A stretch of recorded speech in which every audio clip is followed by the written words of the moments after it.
Hello बच्चों, नमस्कार, good evening. कैसे हैं? आइए हम exercise 13.8 surface area and volume class 9 NCERT book से लेने वाले हैं। इसमें हमारा क्वेश्चन नंबर 1 एंड 2 डन है ऑलरेडी। हम क्वेश्चन नंबर 3 की ओर बढ़ेंगे। इसमें दे रखा है कि एक मेटालिक बॉल है, तो जाहिर सी बात है वो स्फीयर होगी जिसकी डायमीटर 4.2 सेंटीमीटर है। तो कह रहा है इसका मास फाइंड कर दीजिए और गिवन है कि इसका डेंसिटी 8.9 ग्राम पर सेंटीमीटर क्यूब है। तो बच्चों इसका क्या मतलब है कि 1 सेंटीमीटर क्यूब का मास कितना है? 8.9 gram. So first will have to find the volume. तो सबसे पहले बच्चों रेडियस निकालिए। Radius is half of diameter, so 4.2 divided by 2 we will get 2.1। तो हमारे को रेडियस मिल गया 2.1 सेंटीमीटर क्यूब। अब बच्चों हम वॉल्यूम निकालेंगे। वॉल्यूम ऑफ मेटालिक स्फीयर यानी सॉलिड स्फीयर क्या होता है? 4/3 पाई आर क्यूब। तो ये हो जाएगा बच्चों हमारा 4/3 इंटू 22/7 इंटू आर क्यूब। तो 2.1 इंटू 2.1 इंटू 2.1 कटाइए। 7 3 जा 21 एंड 3 1 जा 3, 0.1। This will give us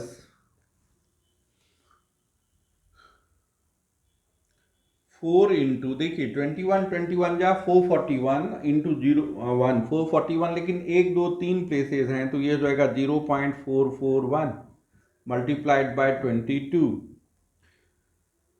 सो ये होगा हमारा 4 1 जा 4 4 4 जा 16 4 4 जा 16 एंड 1 17। ये हो गया 1.764 इंटू 22।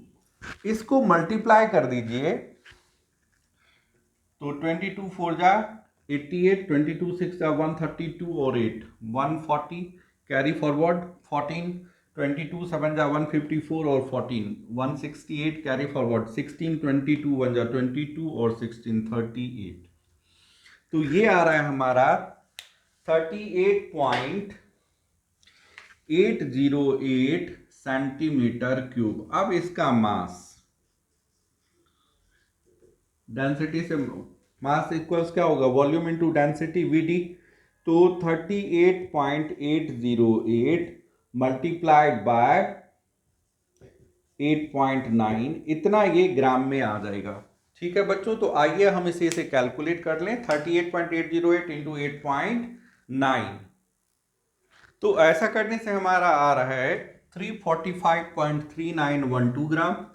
तो इसको अगर हम राउंड ऑफ में कर ले तो ये कितना हो जाएगा? 345.39 ग्राम।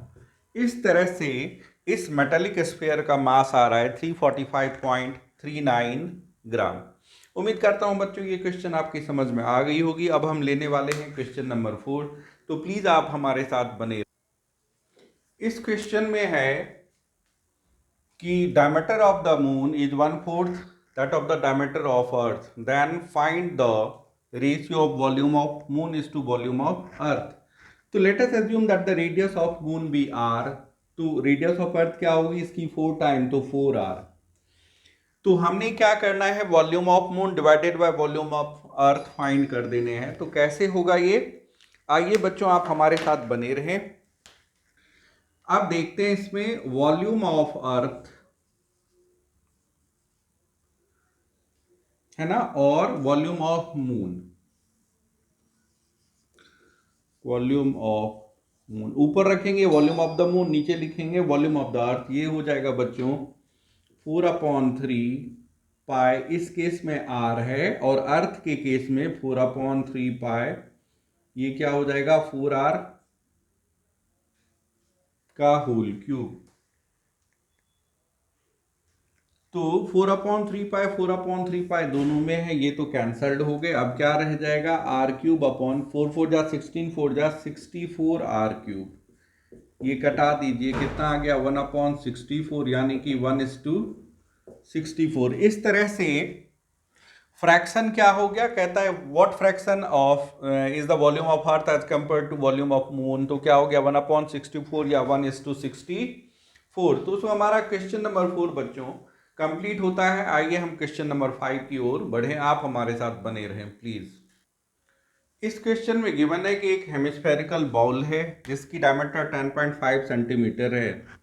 तो कहता है कि इस हेमिस्फेरिकल बॉल में कितने लीटर मिल्क आ सकते हैं, यानी कि कैपेसिटी फाइंड करना है। ठीक है, तो सबसे पहला काम हम क्या करेंगे बच्चों, इस केस में रेडियस निकालेंगे। Radius is half of diameter, so diameter upon 2 यानी 10.5 अपॉन 2 बच्चों, ये हो जाएगा हमारा 5.25 सेंटीमीटर।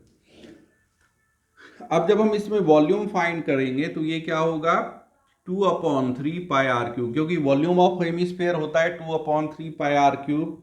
सो 2/3 pi R cube, 2/3 into 22/7 into 5.25 into 5.25 into 5.25। इसको कटाएं बच्चों हम, 7 7 जा 49, 7 5 जा 35, 3 से भी इसे कटा दीजिए 0.25 टाइम में। अब मैं 0.25 को अपॉन 100 लेके कटा रहा हूँ, 25 4 जा 100, अब से 2 2 जा 4, 2 11 जा 22।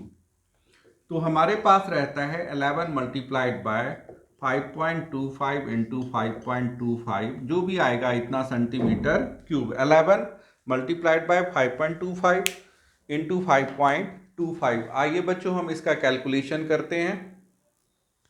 तो जब हम इसको मल्टीप्लाई करेंगे बच्चों, 11 मल्टीप्लाइड बाय 5.25 इंटू 5.25, तो ये आएगा 303.1875 सेंटीमीटर क्यूब। अब हमारे को चाहिए कैपेसिटी, ये हमारा वॉल्यूम निकल के आया है। कैपेसिटी में क्या होता है, 1000 सेंटीमीटर क्यूब इक्वल्स 1 लीटर।